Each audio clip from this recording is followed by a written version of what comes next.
Alors Alexandra, je te retrouve à Juan de Nova sous un parasol. On dirait que tu es à la plage, mais en fait j'ai l'impression que tu fais des choses un petit peu différentes que les gens qui sont à la plage habituellement. Est-ce que tu peux nous montrer ce que tu as trouvé?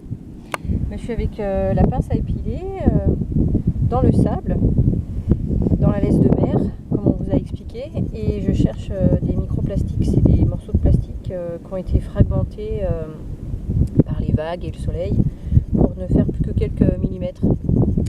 Et au milieu de ces microplastiques, je trouve des larmes de sirène.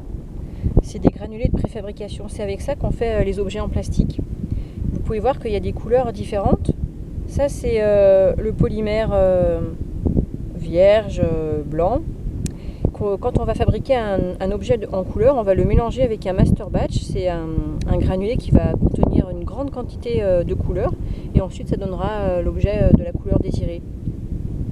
Ces master batch, ils sont très formulés. En fait, on rajoute une grande quantité d'additifs pour pouvoir ensuite diluer la couleur dans le blanc.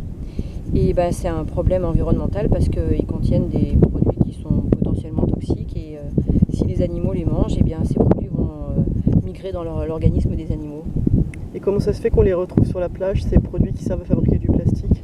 Alors les granulés de préfabrication, quand ils sont fabriqués dans l'usine, ensuite ils sont transportés par camion dans des centres de plasturgie pour fabriquer les objets en plastique.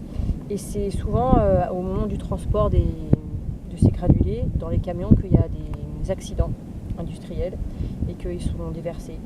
Il y a quand même eu une prise de conscience parce qu'on retrouve beaucoup de larmes de sirène sur les plages et maintenant les industriels font de gros efforts pour avoir des camions fermés, ils balayent leurs hangars et il y a un gros effort pour contrôler les granulés de préfabrication dans l'environnement.